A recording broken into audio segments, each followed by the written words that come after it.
Okay, very quickly, we're going to talk a little more about line art and color art nodes because, you know, you can use them to actually pull out a shadow instead of creating a custom shadow like we did with ours.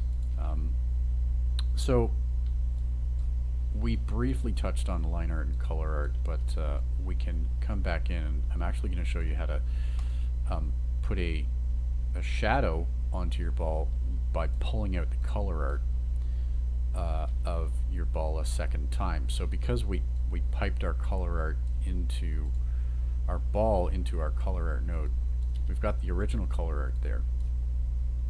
Okay, but what we can actually do is we can actually take the color art node and we can say Control C, Control V to copy that. Okay, and then we're going to pull a second color art node just here, and I'm going to rename this Ball Shad 1, or I could say Ball Shadow 2. Let's just call it 2 to keep it separate. Okay, and you could even say the color art node here, you could call this like your midtone. Okay, ball midtone 1, ball midtone 1. Okay, right, so this is our original midtone right here. This we could actually pull out a shadow, so I'm going to show you how we can do that. The first thing I'm going to do is I'm just going to take my cutter. Okay, so here's my cutter, and I'm going to hold Alt, and I'm going to click and drag my cutter out of my ball there, and I'll even turn off my shadow. Okay, and then I'll turn off my mask. So here's our ball without the mask and the ball shadow turned on. So really what we're seeing is only the midtone, which is this, and the line art. So if I'm just going to pull my mask this way, I'm going to rearrange things a little bit, and we will have like a tiny bit of crisscrossing with our leads, but that's okay if we're using a cutter. That's acceptable. Okay, so again, right now we're only looking at our ball midtone, which is the original ball color, and the line art. But if I take another, as I did, I took another. This is a color art node. This is a color art node that I renamed to be my ball shadow 2. Because basically what I'm going to do is take the ball another, okay, and I'm going to plug it into the ball shadow 2 color art node. So now what I've got is a duplicate of this, but it's going to be sitting over top of the original color. And then I can take that and place that into the cutter node. Because essentially what I've done is I've created the ball shadow layer again, but by pulling it out a second time using the color art node. Okay, so I'll do that again. And in fact, to show this, so let's just do this all again. So I've only got my ball color art node that I renamed ball midtone, and my line art node. Okay, what I'll do is I'll take this and I'll Control C and Control V to make a new color art node, and then I'll plug that, because I'm just pulling out the color art and putting it into the cutter.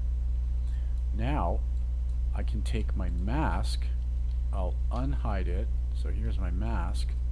Okay, there's that big mask. It's still connected to the peg and we don't want to remove that, but I'll take my mask and I'll plug it into the mask so that it's cutting through that shadow. And then I'm going to put the cutter, or that mask, I want to make sure that it's arranged in front of my original color. Okay, And then what I can do is I can actually take a shadow. So if I type sh in my node library and I pull a shadow node down here, I can place the shadow in between the ball midtone and the ball color, and it's going to give me a shadow on the ball. That. Okay, and then I can actually come in and adjust the shadow like this. Right. Get a dark shadow. That. Okay. So you can, if you don't want to create a custom shadow, like if I unhid this, that's just going to cover the entire ball now because I don't have the cutter on it. Okay. But if you wish, you can copy your ColorArt node, which we renamed to ball midtone. You can see this is actually a ColorArt node. Okay, we renamed it. But the original ColorArt node, we put that over here. That's our midtone. This should be renamed ball shadow. So I'm going to rename this ball shad 2. Okay. So we basically got two layers of color, one on top of the other as the shadow. This is on top of this as the shadow. And what we did was we took that and we darkened it with a shadow node and then put that into the cutter right here into the image, and then we just reused our mask. Okay, and went down into here. So that is another way that you can use the line art and color art nodes. Now if you want to create your shadow that way as well, you can. So if this is what your node view looks like and you can have this work for you, that's great. You can go ahead and experiment with that. If you don't, and you just want to use the previous method of using the ball shadow and piping the cutter, piping the shadow into the cutter image and then the mask in there, that's fine too. Either or works, just as long as I see a line art and color art node in your file. Okay, so that's another way that you can create a shadow with your line art and color art nodes. Just wanted to cover that. Very good. Awesome.